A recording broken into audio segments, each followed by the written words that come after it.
everyone. Let's recall zoology with Jitrupti. Welcome to my channel Recall Zoology with me. So in the last video we have taken the introduction of kingdom Animalia. Now very fast we have to start the phyla. So let's start the first phylum, that is Porifera. So what are the features of Porifera? See, the first feature, these are the pore-bearing animals. We have taken them in kingdom Animalia, but as they don't have any tissue formation in them, they don't have any germ layers in them, we have kept them aside in the other subkingdom, that is Parazoa. And study of this parazoans is known as parazoology. Poriferans, they have loose cell aggregates in their body. Means bunch of cells are there sitting together with each other. They don't have nerve cells, they don't have sensory cells in their body. Whatever cells are there, they are doing the different kinds of work. So you could say they are having division of labor. Level of organization is cellular level of organization. Symmetry, they are asymmetrical, most of them. Evolutionary, we call them as blind. Why? Because they have not given rise to any another group of animal. The most important point, you could say, the first time animal nature of this poriferans is established by looking at one spatial system, that is known as water canal system or aquiferous system or water transport system. So first of all, we will check here the general organization of a simple sponge body. So here you are able to see, as this is a pore-bearing animal, it is having number of openings over the body. You could call them as ostia. Okay, so outer layer is known as spinacoderm and the inner layer of this porifera is known as choanoderm. Outer layer is having number of ostia through which water enter inside a cavity known as spongiocele. Whatever cavity is there, it is getting lined by some specialized cells who are having flagella over them. Those cells you could call them as choanocyte or you could call them as collar cell. As I told you, these flagellated cells are responsible for the intracellular digestion also, and beating of their flagella will be helping for the movement of water throughout this particular body of sponge.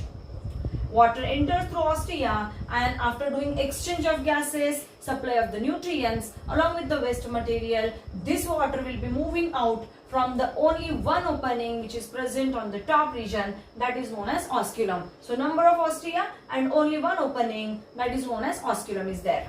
If you see in the diagram, in the two layers, in between two layers, that is spinacoderm and the choanoderm, you are able to get the space which is known as mesohyle, and it is having inside it specialized supporting structures known as spicules and the spongin fibers. Spicules are the structures which are either made up of calcium carbonate or silicon dioxide, and spongin fibers are the structures made up of protein, that is spongin, and both of them, they will be helping as endoskeletal element. They help to support the body of a sponge.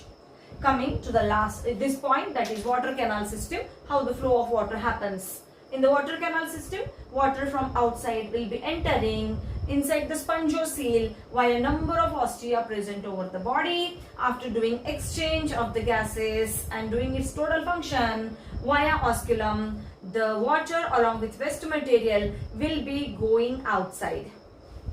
So here we will take the water canal system, which is the most important system present in the body of porifera, and due to which the animal nature of this porifera got established by the scientist Robert Grant.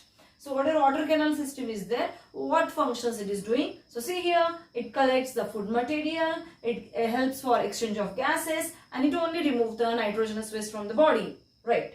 The next one, that is how the process of digestion takes place. As you know that water, along with water only, the food will be getting entered inside the water canal system. After going inside, whatever cells are there known as choanocyte or collar cells, you could call them as, they are the flagellated cells. These flagellated cells help for the digestion, and whatever digestion occurs inside them, you could call it as intracellular digestion.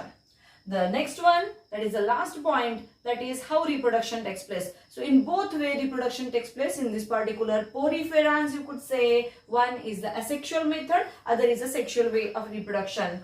Asexual way of reproduction by fragmentation process, and whatever sexual method of reproduction is there, it is by the gamete production.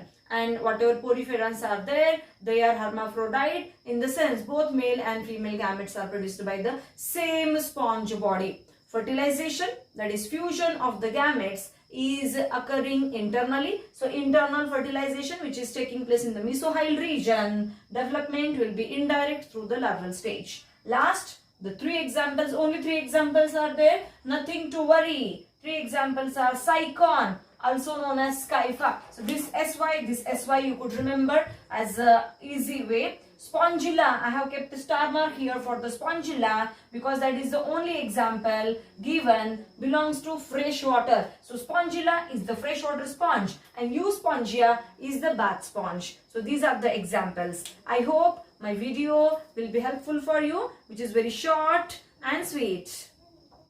Thank you everyone for supporting me and my channel. Please don't forget to like, share and subscribe my channel, and please write a comment in the comment box below. Thank you.